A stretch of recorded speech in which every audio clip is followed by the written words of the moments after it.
All right, welcome guys. Welcome guys to a live feed. Lakers avoid being swept today. It's a huge deal. Lakers being down 3-0, and the psychological impact that these games has had on the team has been profound, for lack of a better term. You got to understand, like Lakers come out playing well. It's not as if they're coming out getting their, you know, getting blown out of the gym. They come out playing well in the first half. Um, Third quarters, as anyone who's keeping up with the Lakers or keeping up with sports, the third quarter is the Achilles heel for the Lakers, and and it seems as if, and that's why I try to tell people most of the times that basketball and most sports and on the professional level, most of it is mental. I understand that sometimes you will have better players and better teams, and for the most part, the team that has the better players will win. But when you get to a point where a team is beating you like 9, 10, 11 times in a row, it gets to a point, it starts to get in your head. But the thing that gave me hope about the Lakers is that they they have stretches where they dominate Denver. Then they have stretches where they look incompetent, totally incompetent. Like the extremes are too far. You can't go from being dominant, then go from being dominant to being totally dominated. I understand the NBA is full of runs. Teams make their runs, but I'm talking about complete collapse. And it seems as if those moments when the Lakers do find themselves in a state of collapsing, it feeds Denver. Denver seems to get a bit of a spiritual surge, and I call it a spiritual surge because it's mental. You can't see mental, but the mental aspect of the game is evident by the physical play. You can tell that Denver has a sort of swag to their team. They know, oh, okay, we're down. It doesn't matter. We'll come back. We're down. It doesn't matter. We'll come back. We won't panic. And I think that kind of confidence that the team has, it goes a long way. Because when you're not panicking during those high pressure moments, you tend to be more focused on the X's and O's. You don't let your emotions get in the way. You don't overdo things. You stay in your quote unquote lane. You become a master in your position. Um, you're more in the moment. Okay, you're not allowing the external circumstances to get the best out of you. You can look at the scoreboard and say, okay, we're down 15 with about 7 minutes left. We got this. That's an unspeakable confidence that you can't. It's immeasurable. You can't you can't qualify it, nor can you quantify it, because Denver, they know in their mind, we've always beat this team. So what? They're up. We're gonna beat them again. That right there is a mental edge that I believe they have over Lakers. So going into Game 4, I thought the same thing was gonna happen. I'll be honest with you guys. I mean, um, I think I forgot what game that was. Was it Game 1 or Game 2? One of those games. The game that Jamal Murray hit the buzzer beater for them to win. That right there was a pull the heart. It pulled the heart out of the Lakers. I was like, you can't be kidding me. And the losing streak continued. And I think that moment was the biggest moment of the series, because I said, okay, this moment, it's to the point now, it's ingrained in the Lakers' minds that we just can't beat this team. I mean, we can't. We got swept last year in the conference finals. In the regular season, we couldn't beat them. Here we go in the playoffs, we still can't beat them. Goodness, you know. And what makes it more devastating is that it's like I said earlier, it's not like Denver dominates from beginning to the end. Lakers have moments where they are dominating the Denver Nuggets. They're actually putting the Denver Nuggets back on their heels. And I think losses like that are more gut wrenching. Losses where it's close, where you had the chance to win. Those are the losses that eats at you. I'd rather a team just blow me out. And I'm just like, okay, they just had the better of us. Okay. But when you have stretches of the game where you're leading and you're dominating, And the team just said, the other team is like, okay, it's our turn. Move out of the way, Lakers. We're going to just go on a nice little run here and sweep you guys out of the building. So this game 4 win was a big win. Okay. Now, this is what I'm going to say. I want you guys to pay attention to this. And Lakers, I'm not a huge Lakers fan. I'm a huge LeBron fan. So I follow LeBron. Wherever team he went to, I was always a fan of the team that he went to when it was with Cleveland, Miami, and now with the Lakers. I want you guys to pay attention to that Jamal Murray. Well, I don't want to call it injury because he played through it, because there's a difference between injury and being hurt. I think they said when you're injured, you can't play, but you can play through hurt, you can play through pain. But I'm going to call it a pre-injury. And I want you guys to focus on Jamal Murray's play in the fourth quarter. I'm not a professional basketball player. I just watch. And Jamal Murray has tendencies in the way he plays.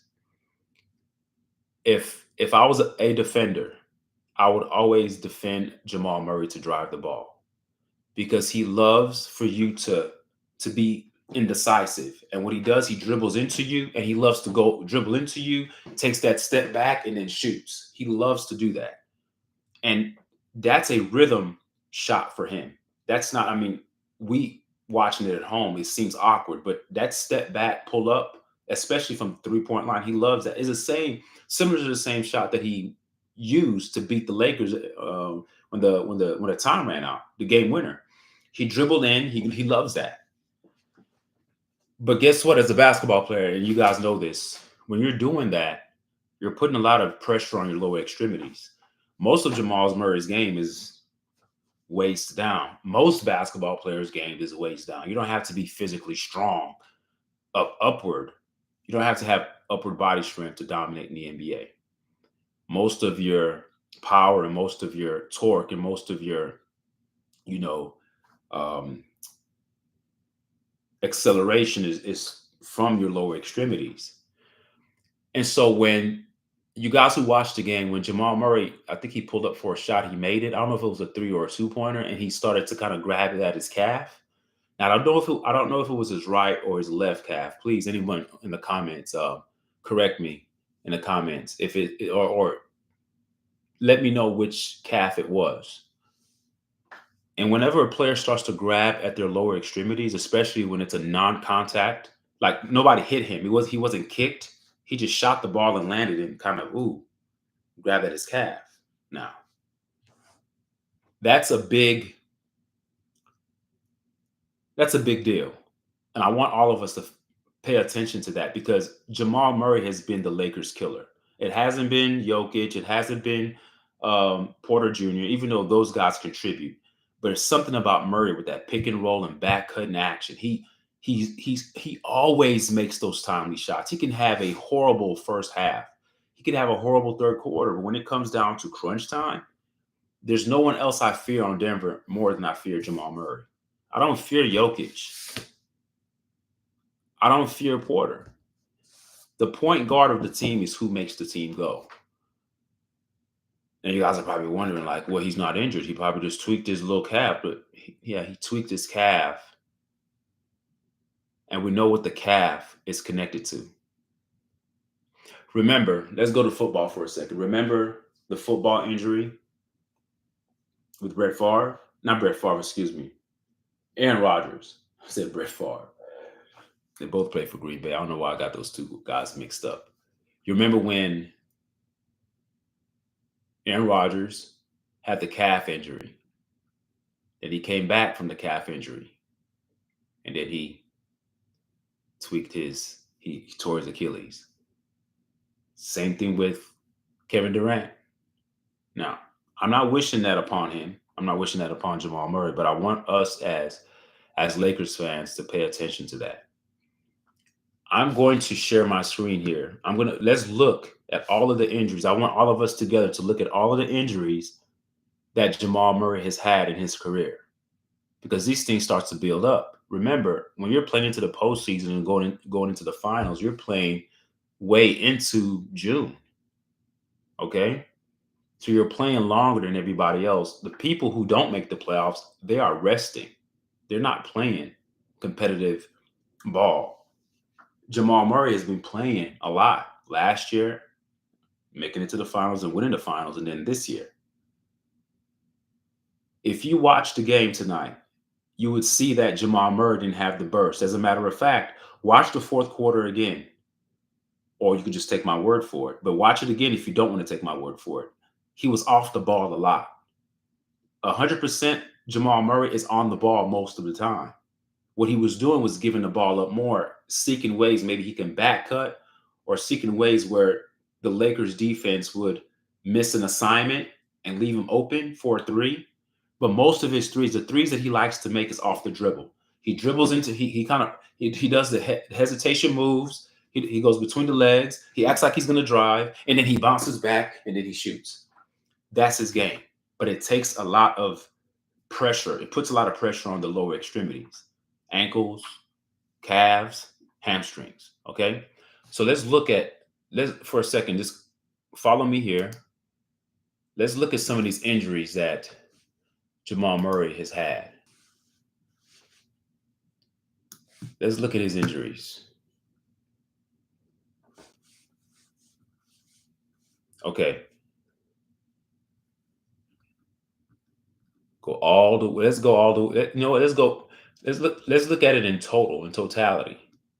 All right, because this is what ends players' careers. This is what shortened players' careers. The injuries that they have over the years, they start to mount. Okay, because you don't get stronger as you get older. You get weaker.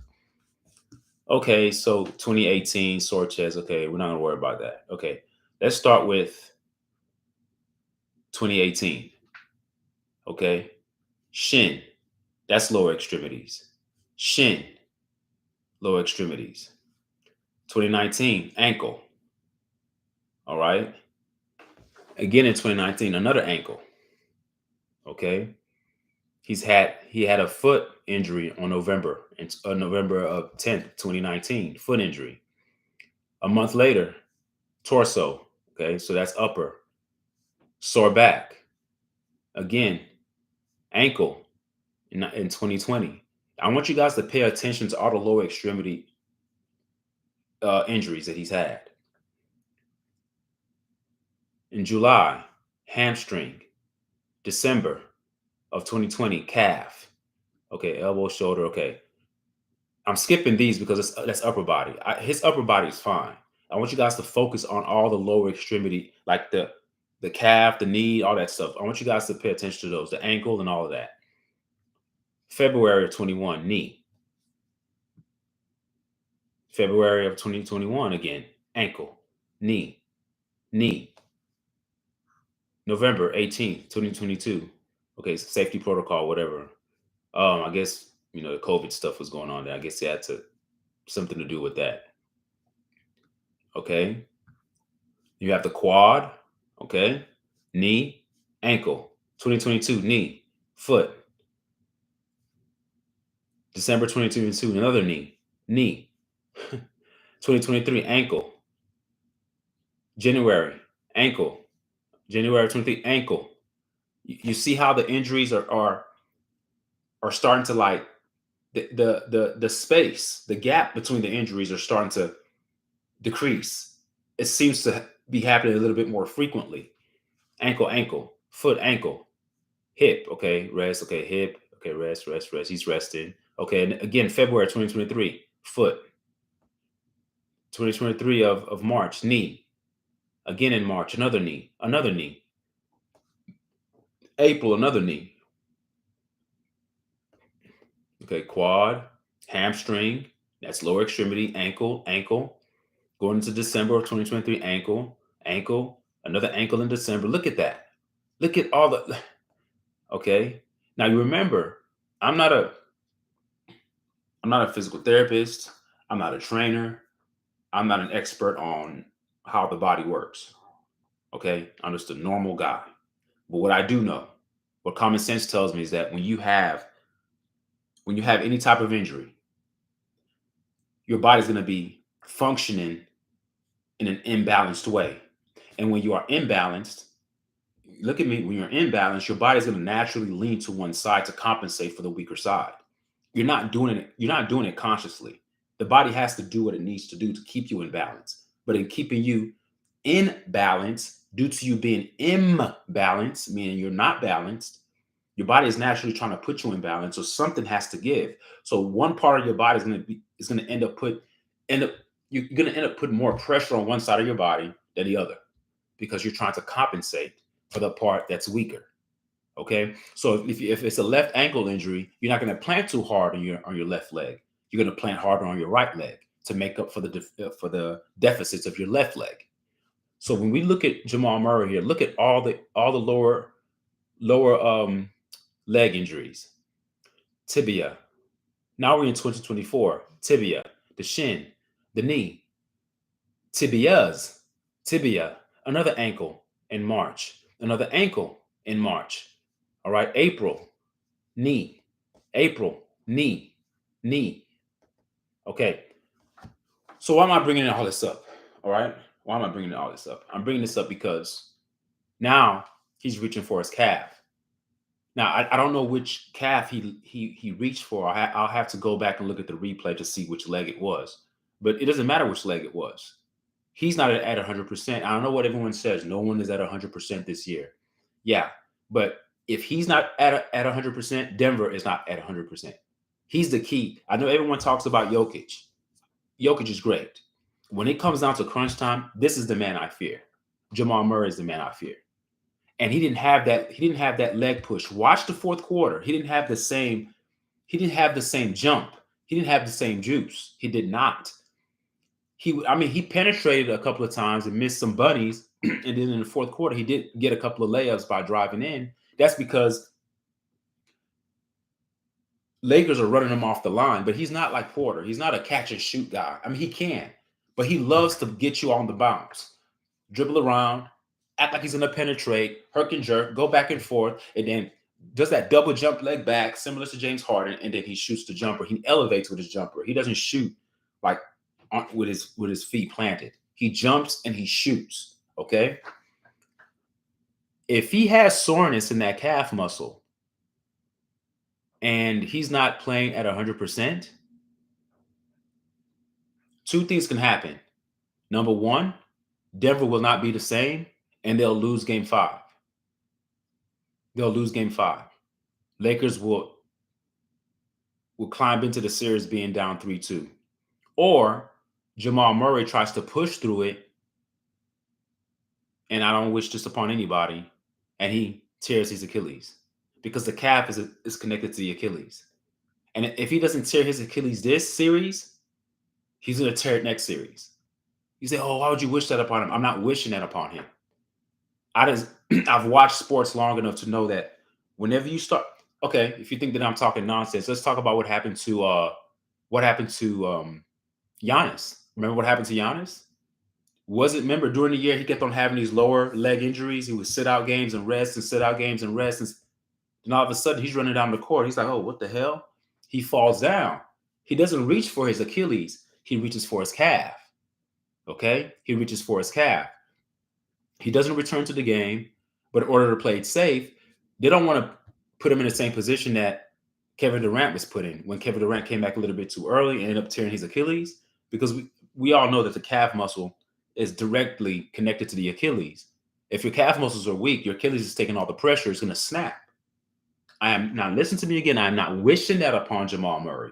All I'm saying is that when he shot that shot and landed and started to hold his calf and limp down the court, I was like, uh-oh, this is serious. This is analogous. This is comparable to losing your best player. And I know the best player for Denver is Jokic. Again, when it comes down to crunch time, Jamal Murray is the man I fear.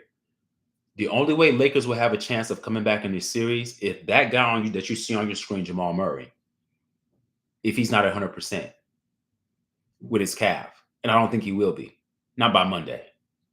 He can rest it all he wants. As he starts to play, he'll be fine. When it gets down to the fourth quarter, if Lakers are close again or if they have the lead again, if it's a close game, I expect Jamal Murray to get injured or tear his Achilles if he's trying to play hard and close out the game. Or if it's a blowout, then they're safe. They can pull Jamal Murray and say, well, we're blowing out the Lakers again. The series is over. Let's rest Jamal Murray for the next series. But mark my words, he's not going to go through I said through the NFL. He's not going to go through the NBA playoffs without that injury coming back to resurface. I just showed you guys a litany of all his injuries, guys. And remember, the as the years progressed, the frequency of the injuries started to come like back to back to back. It'd be like week after week after week after week. These things mount up.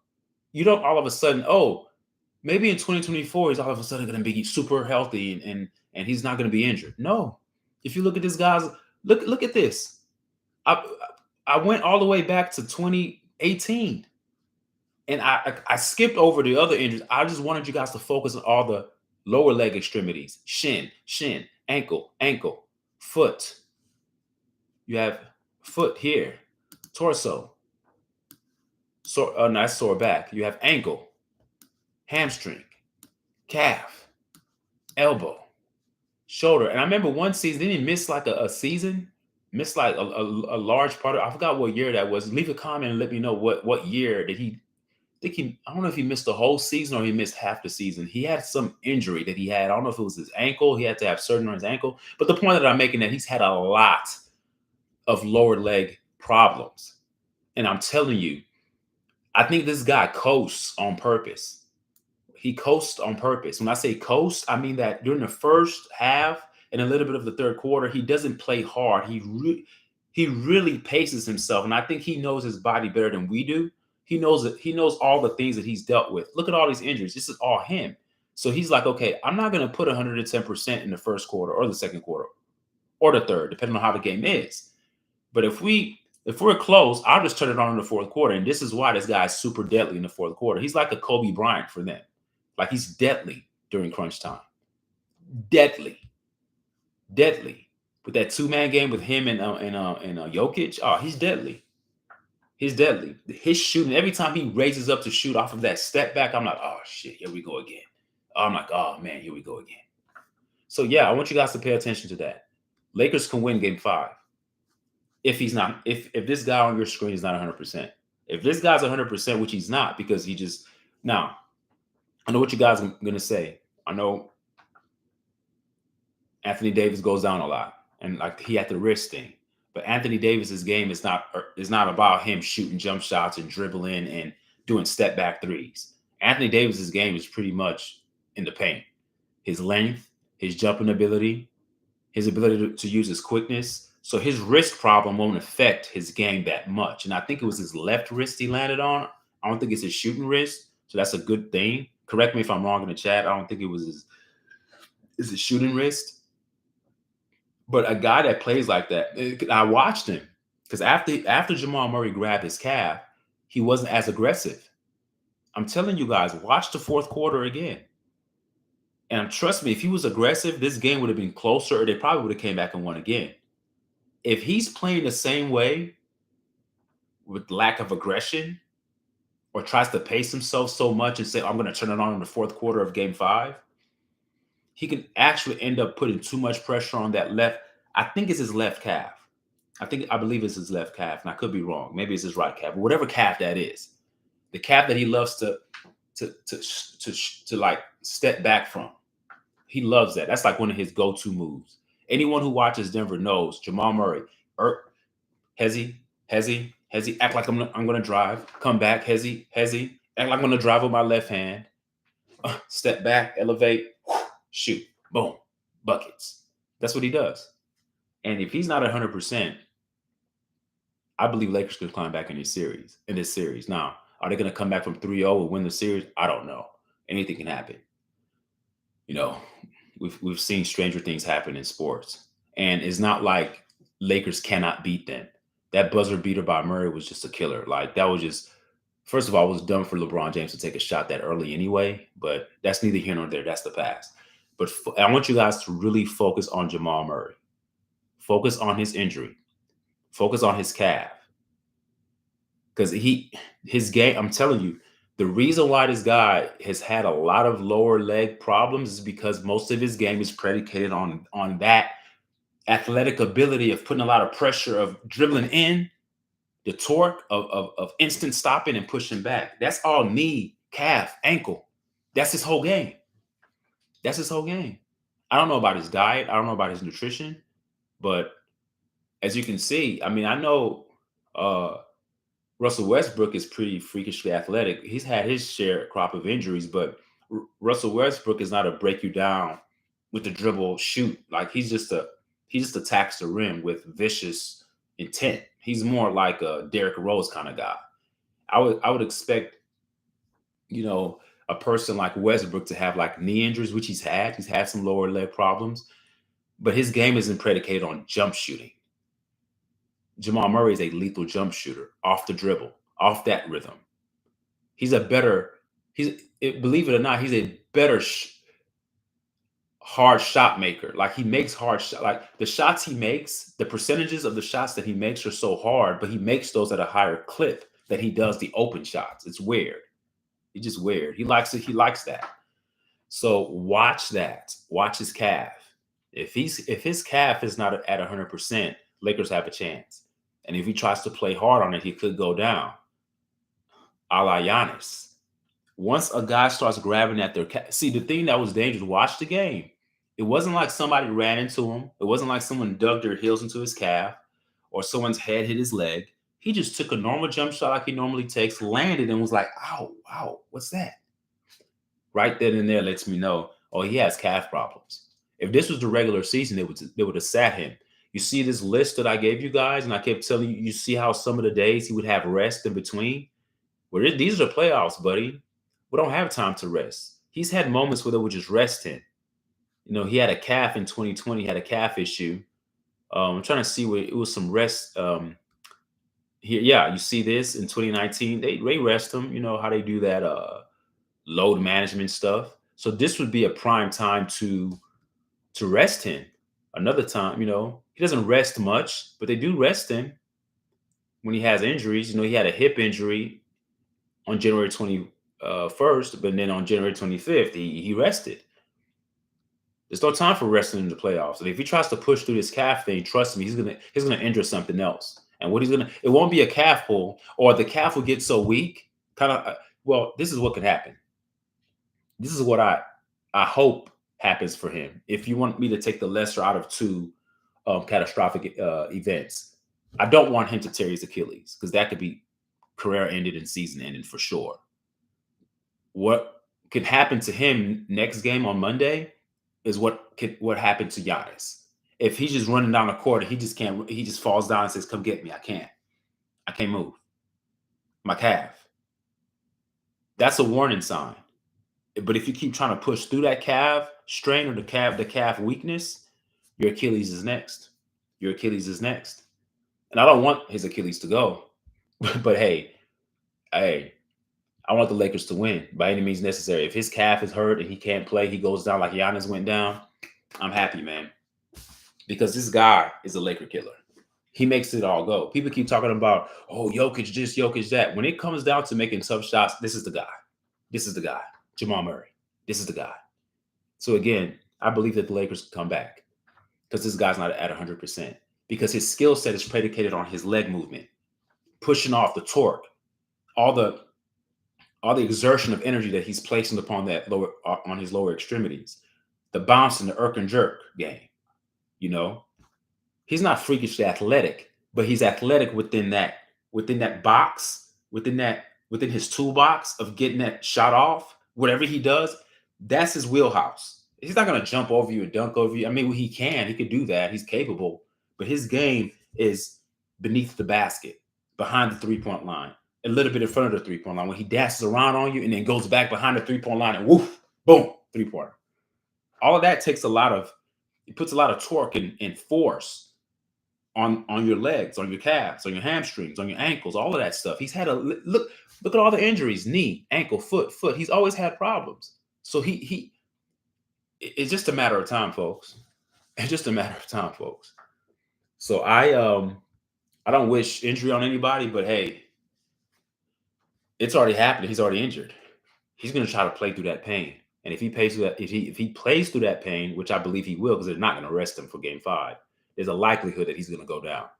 And if I was Coach Darvin Ham, whoever's guarding him, I mean, whoever he's guarding, whoever Jamal Murray's guarding, whether it's Austin Reeves or Russell, I would say attack him, make him move his feet, make him work hard on defense, so he's worn out on the offensive end. Yeah. So that's my take, guys. I kind of went longer than I wanted to go. I wanted to show you guys that Lakers, they do have a chance with Jamal Murray. With Jamal Murray not being at 100%. All they needed was one win, so they could believe that they can actually beat this team. Because the psychological impact was weighing heavy on them. It was almost like, oh, you can't win no matter what. You could be up by 20 with 1 minute left. This team, it's like a nightmare. It's like no matter what we do, this team always beats us. So it's very encouraging today to have the Lakers win.